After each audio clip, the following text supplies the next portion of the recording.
नमस्कार, मैं हूं देवांशु। आप देख रहे हैं न्यूज़ फाउंडेशन। चिराग पासवान की री एंट्री जो है वो एनडीए में हो गई है और अब हमारे सूत्रों के हिसाब से खबर आ रही है कि पीएम नरेंद्र मोदी से मिलेंगे चिराग पासवान। जो जानकारी हमारे पास है कि बिहार उपचुनाव के नतीजे के बाद जो है वो वक्त जो है वो चिराग पासवान को दे दिया गया है पीएम मोदी के कार्यालय की तरफ से, और इस दौरान पीएम नरेंद्र मोदी और चिराग पासवान के बीच जो है वो मुलाकात होगी और कहा जा रहा है कि मंत्रिमंडल में भी शामिल जो है वो चिराग पासवान हो सकते थे। बस पशुपेश जो है वो पशुपति पारस को लेकर अभी भी फंसा हुआ है कि क्या पशुपति पारस जो हैं वो कैबिनेट में बने रहेंगे या नहीं रहेंगे, क्योंकि लगातार आपको याद होगा कि जब चिराग की री एंट्री एनडीए में हो रही थी उससे पहले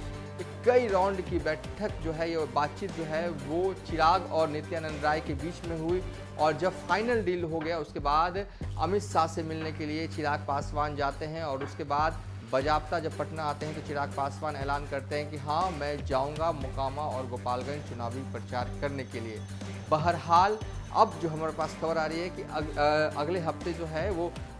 चिराग पासवान जो है वो पीएम नरेंद्र मोदी से भी मिलेंगे, और कहा जा रहा है कि जिम्मेदारी जो है वो बिहार को लेकर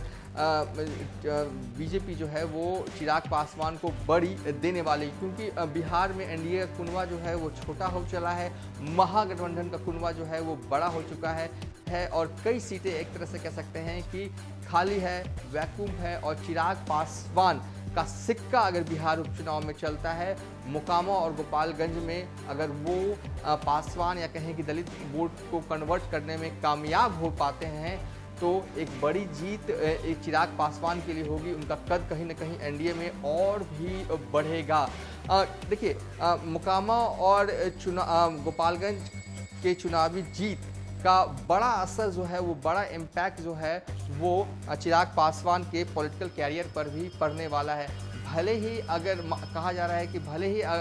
मोकामा में आरजेडी की स्थिति जो है वो दमदार स्थिति है, भले ही अगर आरजेडी जीत जाए, एनडीए खेमा हार जाए, लेकिन अगर जीत का मार्जिन कम रहता है तो कहीं ना कहीं इसका श्रेय जो है वो चिराग पासवान लेने से नहीं चुकेंगे। वैसे भी मोकामा का जो सीट है वो आरजेडी वहाँ पर पहले से ही मजबूत स्थिति में थी। रही बात गोपालगंज में, तो गोपालगंज में उतना बड़ा इम्पैक्ट चिराग इम्पैक्ट नहीं था वहाँ पर, लेकिन फिर भी चिराग पासवान गए हैं। अगर उनका इम्पैक्ट पड़ता है, वो अगर दलितों का वोट कन्वर्ट करवा पाते हैं बीजेपी के लिए, तो फिर एक तरह से कह सकते हैं कि चिराग पासवान को पॉलिटिकल तौर पर फ़ायदा होने जा रहा है। अगले हफ्ते पीएम नरेंद्र मोदी से चिराग पासवान मिलेंगे और तमाम स्थिति और परिस्थितियों को लेकर भी बातचीत होगी। बहरहाल हो जो भी, अब बिहार के सभी राजनीतिक दल हैं के फोकस में आ चुका है साल 2024 यानी कि लोकसभा के चुनाव, और बीजेपी या एनडीए का खेमा अभी से ही तैयारी करने लगा है बिहार को लेकर, क्योंकि